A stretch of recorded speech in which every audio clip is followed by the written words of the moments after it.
Здравствуйте! В эфире телеканала программа «Актуальное интервью», в студии Кристина Якупова. При вскрытии реки Лены из-за ледовых заторов в ряде районов в воде оказались прибрежные населенные пункты. Сейчас работают комиссии по определению ущерба, сколько пострадало населенных пунктов из-за паводка, какая помощь будет оказана пострадавшим семьям и каким ожидается пожароопасный сезон. Мы поговорим с гостем студии Иннокентием Андросовым, исполняющим обязанности председателя Госкомитета по обеспечению безопасности жизнедеятельности населения республики. Иннокентий Михайлович, здравствуйте. Доброе утро. Нынешний ледоход начался на реках Лени и Алдане позже обычных сроков. И наоборот, на северных реках поспешили освободиться ото льда раньше обычного. Почему характер паводка в регионе изменился и, на ваш взгляд, с чем это связано? Скорее всего, это связано с глобальным потеплением, о котором последние годы много говорят, пишут. Мы же всегда первым, как обычно, вот Лена вскрывается, скажем, под Якутском, уже уходит вода на устьевой части реки Алдан, и после этого вот северные реки начали вскрываться. Но сегодня, значит, в Среднеколымске, допустим, на реке Колыма, вскрытие произошло рано, чем под Якутском. Вот. Это связано с потеплением, я думаю, потому что и когда проходят заторные явления на реках, они иногда задерживают прохождение ледохода, и тем самым немножко вот на пару-трое суток он как-то переигрывается. Но это уже вот лет, уже десятки идет о том, что вот на северах реки вскрываются очень рано. Допустим, в этом году раннее вскрытие реки Колыма и других рек на севере, оно было вызвано очень теплой погодой, которая стояла вот как раз в начале мая месяца. Поэтому мы же вот знали о том, что прогноз был очень плохой по реке Колыма. Да? Там будут заторы, там лед зимнее время нарастание очень высокое было, 1,5 метра, 1,30 метра. Но все-таки вскрытие произошло очень хорошо. Мы, когда чуть рано были, заметили о том, что река Колыма ниже города Среднеколымска, там был подготовлен уже синий, там потемневший лед, и поэтому вскрытие оно произошло очень хорошо. А наоборот, на реке Лена, в районе, скажем, Намского, территории Намского района, там лед совсем не подготовленный был. Это и в этом году сыграло какую-то роль при образовании ледовых заторов и с левой стороны, и с правой берега реки Лена, вот как раз Намск. Да, а из-за чего происходили заторы, и можно ли было их как-то избежать? Вообще избежать на северных реках заторные явления это никак нельзя. У нас вот по статистике, которую мы ведем вот последние 20 лет, это после Ленского наводнения, да, у нас очень хорошая статистика, и не было года, когда ледоход прошел без заторных явлений. Это и Лена, или, скажем, там на северных реках, почти во всех реках бывают заторы.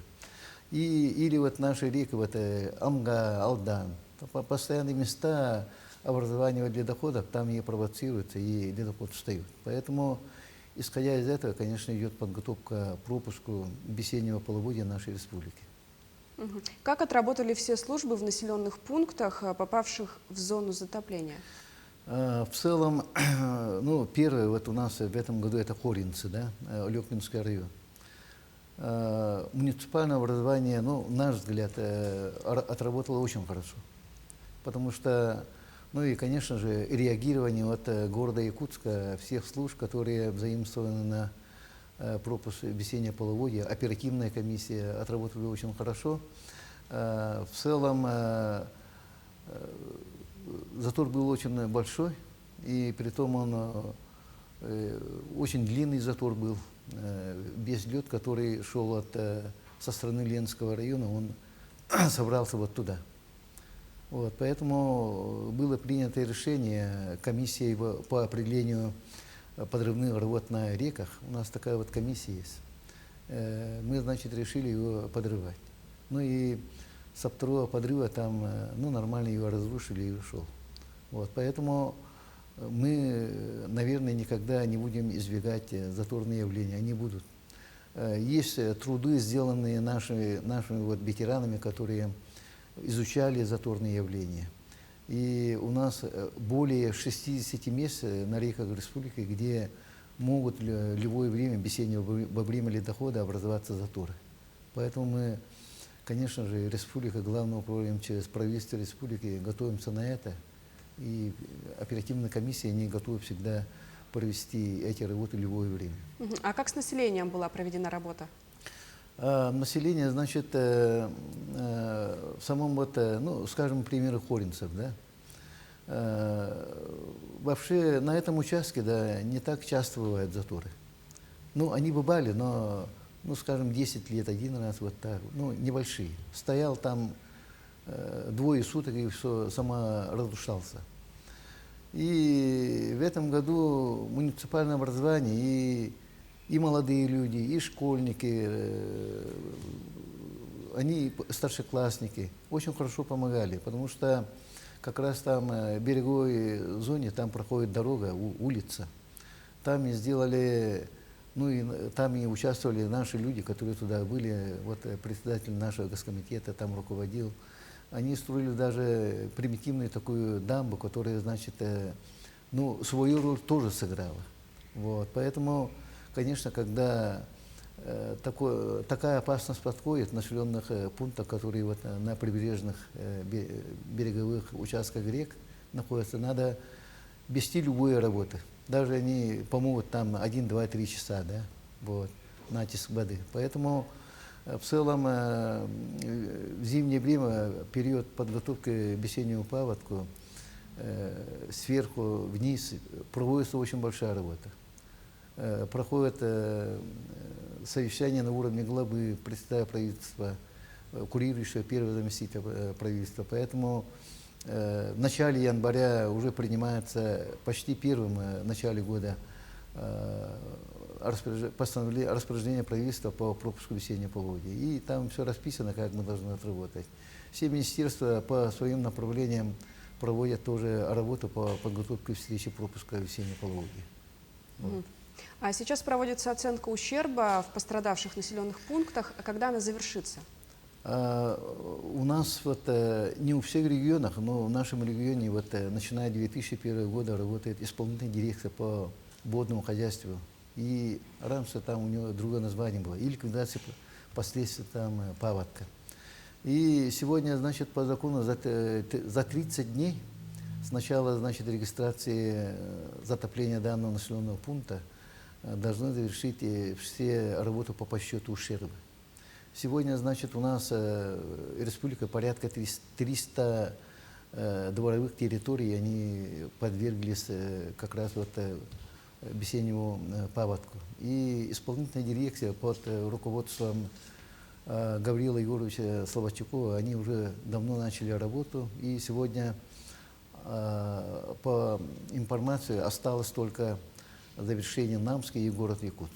Остальные все населенные пункты свои вот эти данные по ущербам, они уже попамильно по каждому двору дали. Потом это дело направляется, значит, в Россию, федеральный центр МЧС Российской Федерации, ну и по алгоритмам идет уже возмещение ущербов. В этом плане наши коллеги в органах исполнительной власти республики, они не раз встречали вот такие работы, поэтому, по-моему, один из опытных даже может быть Российская Федерация, потому что у нас ежегодные идут затопления населенных пунктов. А давайте напомним, в какие сроки от пострадавших принимаются заявления. Ну, заявления, конечно, принимаются сразу же муниципальным образованием. И как раз вот в весеннее время исполнительная дирекция проводит семинары главных специалистов ГОЧС муниципального образования. Ну, и они там руководят эту работу. И мгновенно сразу же они задают главу муниципальных образований поселений, они начинают работу районными комиссиями, ЛУСными. Ну и потом по стадии уже идет сюда. Поэтому тут таких серьезных проблем нет. Давайте поговорим о навигации. Какие условия ожидаются и с какими трудностями могут столкнуться суда и на каких реках?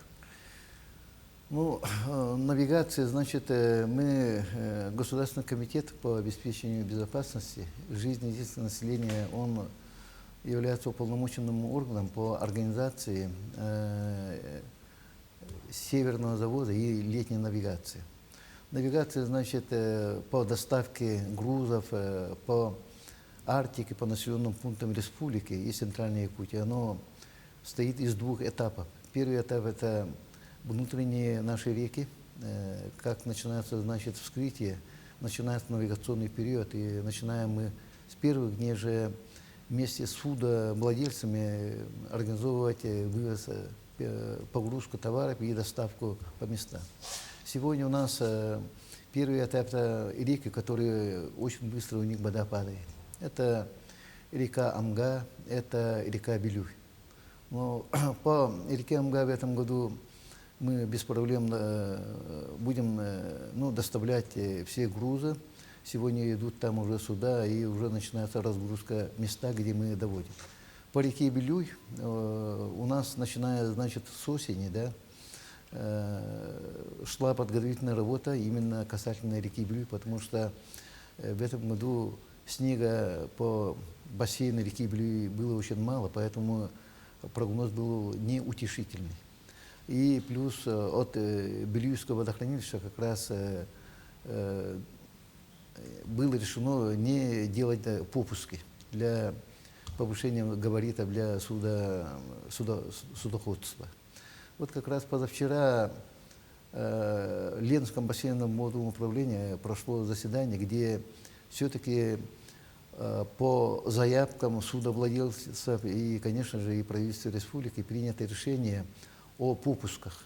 Поэтому для нас это очень хорошее дело. Мы должны будем успеть за короткое время до середины июня месяца в основные пункты доставки доставить все грузы.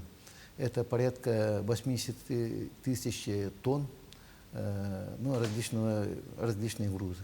Поэтому вот, начиная с 3 по вот сегодняшний дня, по 10 июня, будут попуски от Белюйского водохранилища расходом 1300 кубов в секунду, в общем суммарном расходом это 0,8 или 1 куба километр воды.